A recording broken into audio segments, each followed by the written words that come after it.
All right, let's run through question number 10 from the questions I gave you the other day. All right, just a couple of things to note when we're doing this question in terms of formulas, and we want to make sure that we've got all the specifics down. Please notice that P, the value property, is in thousands of dollars, and it's actually measured in P. And we also have our weekly rent, which is measured in W, which is very important in terms of trying to create a formula. So the first part asks you to calculate the correlation coefficient. So that's the correlation coefficient here. And the least squares regression line. Once again, that is that line of best fit, but the calculated line of best fit. So plugging that into my calculator, so please understand I'm doing this in the background, pausing the video and coming back. So calculating the correlation coefficient for, in this case, is R, the R value, which is, don't forget, a measure of strength, direction, and if it's linear, we have a value of 0.91. Now, this is the interesting part where you can lose marks just for putting the wrong variables in. Notice here, once again, I'll point it out, that this is W and this is P. So if you're referring to our original tables, we kind of use this one as an X and we use this one as a Y. So we're just going to replace those Y's and X's with W's and P's.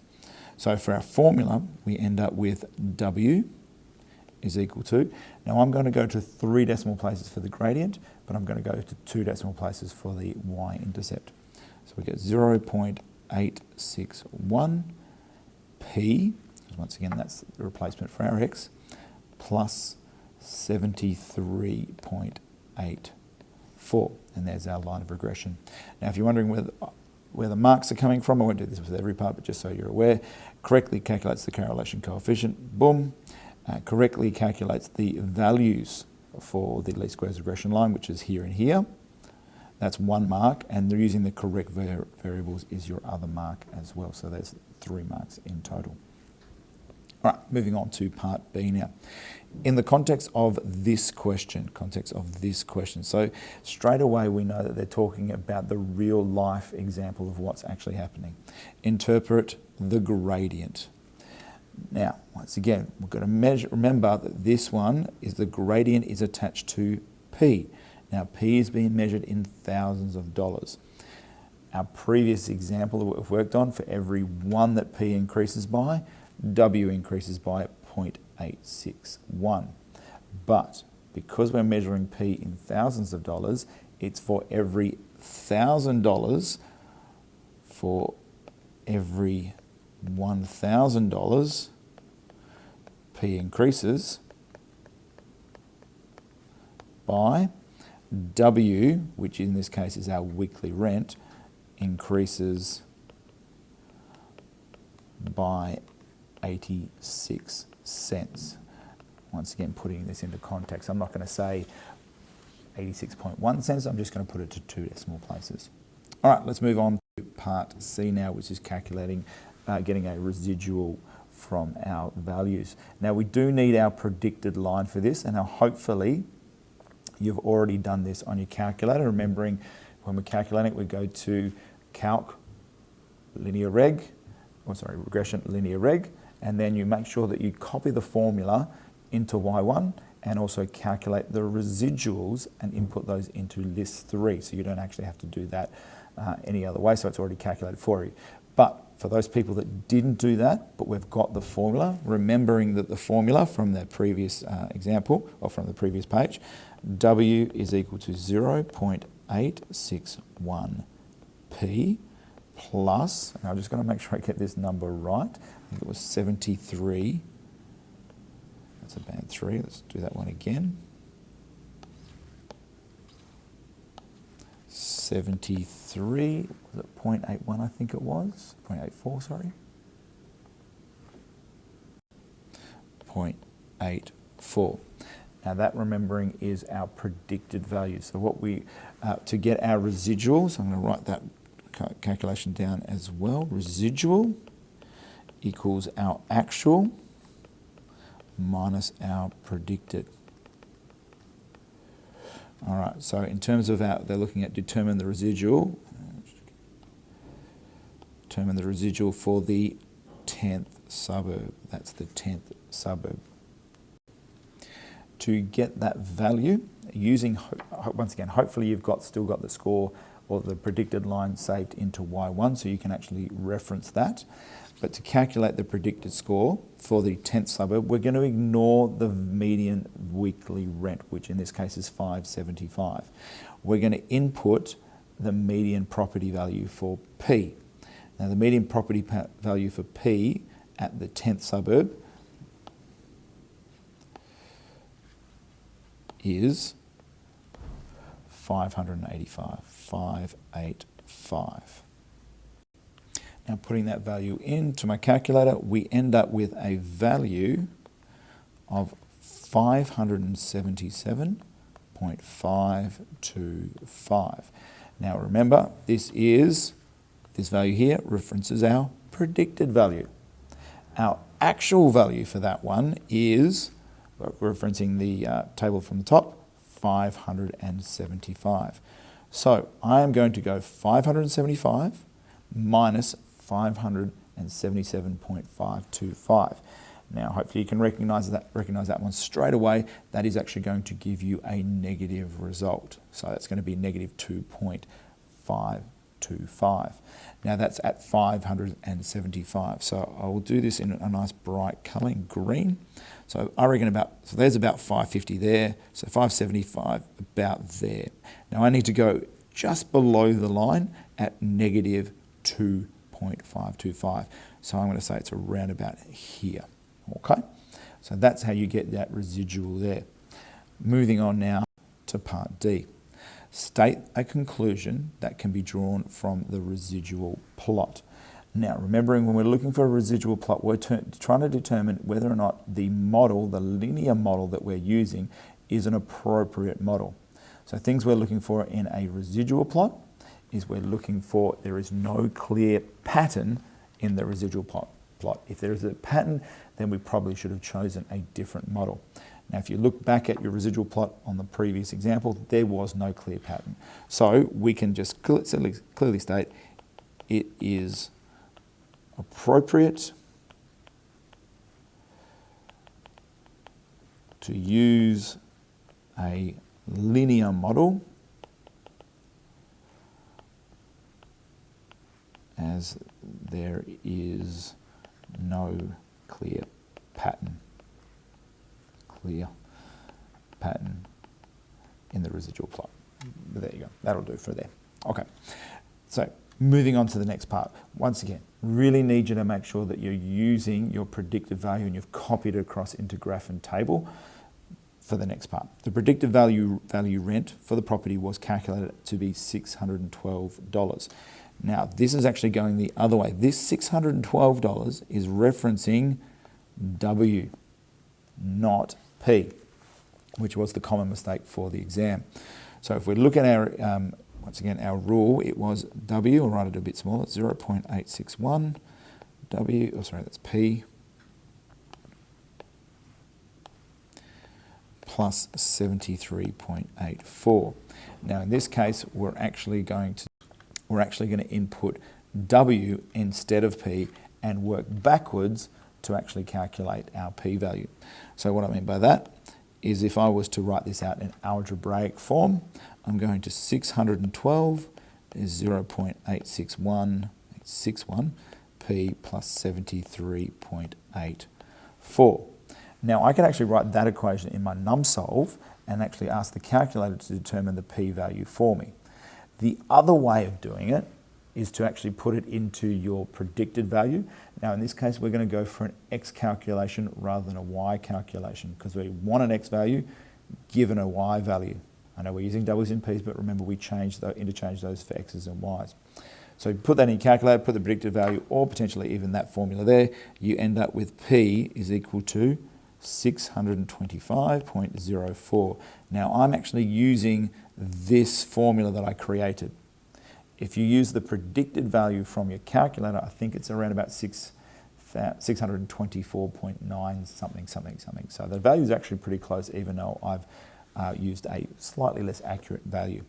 Now, remembering that P is measured in thousands of dollars.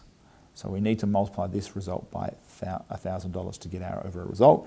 So therefore, I'm going to say that this is $625,000. Now, there is actually a mark for doing that. So the mark was firstly for getting this value here, and your second mark was expressing it in thousands of dollars. All right, next one. We're looking at whether or not what would happen if 780 and 850 were removed. That is that point, this point here, was actually removed from our data set. Now, if you have a look on your class pad and you go to your data set and have a look and see if it's actually in that space, you'll notice that it's actually, well, it's not an outlier, but it's one of the higher points. So if I draw kind of an example of how that works, we've got this, and you've got all these data points, and there's one all the way up the top there. And then we draw our line of best fit. I'm just kind of doing this by hand, and it goes there. So if I actually take out this point here, remembering what we're trying to do, the line of best fit is trying to fit the data as closely as we possibly can to all the data that's in there. If I actually take that data point out, you'll find that the gradient actually isn't as steep because it doesn't need to try and attract that point. So we can actually almost take out this line here.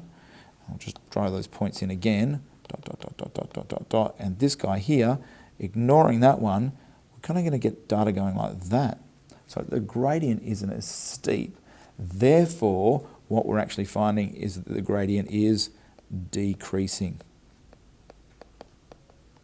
Or gradient has decreased. All right, moving now on to part G. Now, part G is it starts with its own little section of work, so you're not ignoring what you've done before, but just taking into context what they're asking you for part G, because they're giving you more information or new information here. Bivariate data analysis between percentage vacancy and the median weekly rent. So we're actually comparing two different things now, so not rent, what the two previous things we were doing. All right, so first one is produce the following. We've got an R squared. Now this is the coefficient of determination, and we're given our line of regression, our least squares regression line as well. Now, first thing it asks you to do is explain why our correlation coefficient is negative 0.2. Given that, I'll go through part of it, if I want to work out R squared, so I'm just going to R squared is equal to 0.85. If I want to work out R, well, that's the square root of 0.85, which in this case does actually end up becoming 0.92. The question is, why is it negative and not positive? And I'm going to reference what Holly said before. We've got a negative gradient here. So this is this part over here, negative gradient, which means as one increases, the other one decreases. So we've got a negative relationship. So our correlation coefficient not only shows strength, and it's linear, also shows direction as well. So that is why we must have a negative correlation coefficient.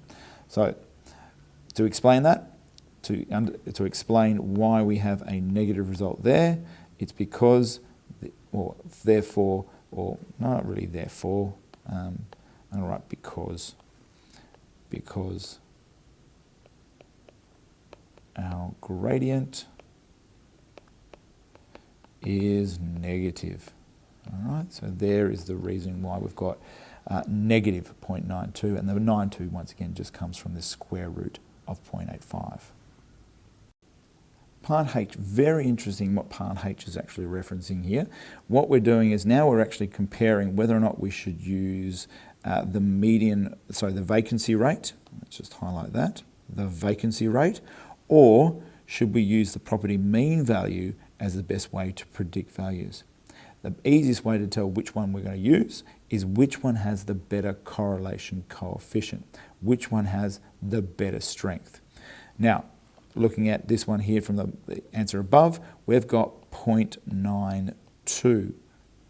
Don't worry about the negative for the moment, just 0.92, which is actually a stronger correlation coefficient than 0.91. So we're actually going to use the previous example, our W is equal to negative 82.64 V plus 940.64. We're actually going to use that one to predict our values. So to predict that value, we input our information, W, oops, I've still got a highlighter on.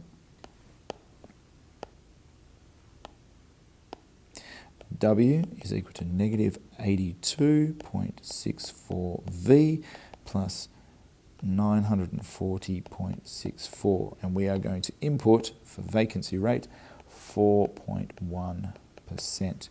Now if we do that, you get approximately $602.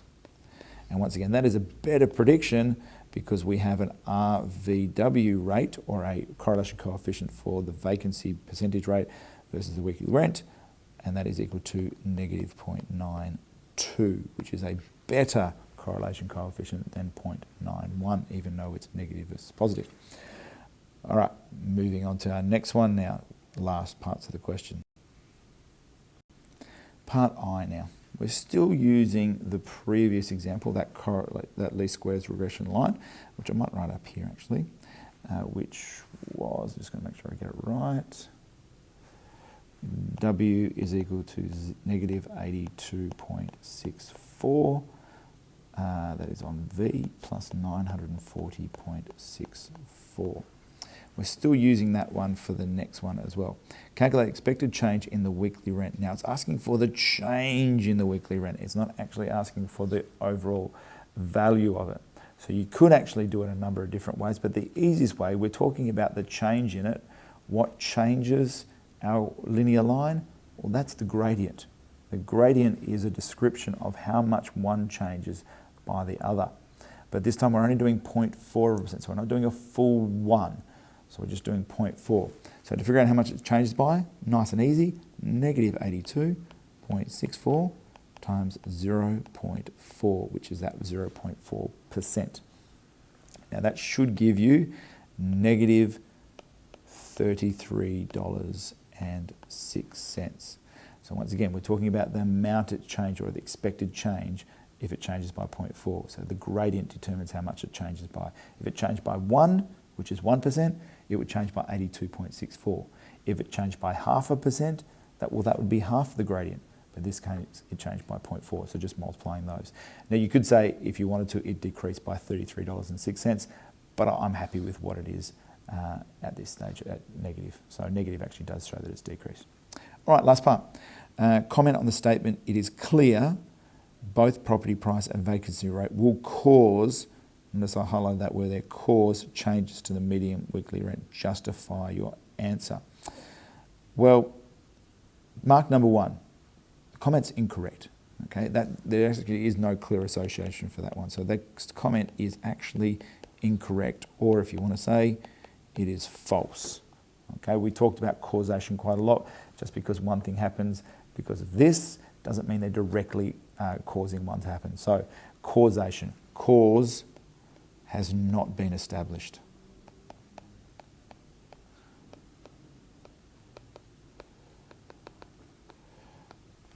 Okay, so once again, causation here, just because one thing's happening, it's got a high correlation coefficient, does not mean one thing causes the other. And that's the end of question 10. I hope that helps.